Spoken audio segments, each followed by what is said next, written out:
game is called the Holiday Hat Dash. This game can be played with the whole class or it can be played in small groups. You're going to need about 8 to 10 feet of space in the classroom to play this game. If you don't have that space, you could just make the game just a little bit shorter, or you can play it in the hall if that's something that's allowed.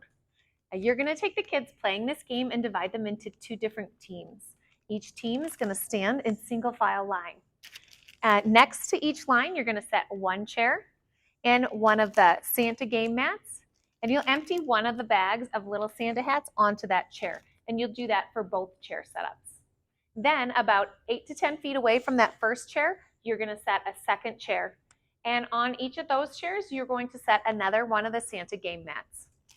You will then take 2 of the red sticks from the bags and hand it to the first student in each of the lines.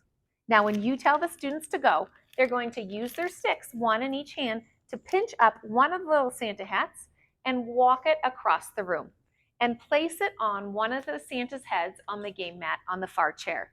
Now, if one of the hats were to drop, they'd have to pick the hat up and go back to the start and start their turn over.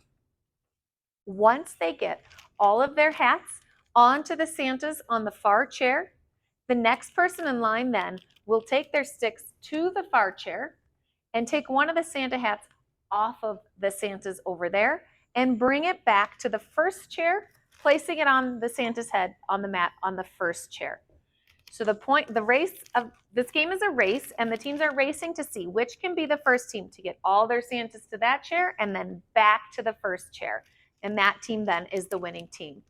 Now, one way to switch this game up, if you have a really small group that you're playing with, is you can have everyone be on one team and work together and race against the clock. You can see how quickly they can complete this, and you can see if they can improve their speed and their time each round. Another way, if you have really small groups to play this, is to take some of the Santa hats away. So instead of each chair having 8, you can have it have 6 or 4 so that the game goes just a little bit quicker. Have fun.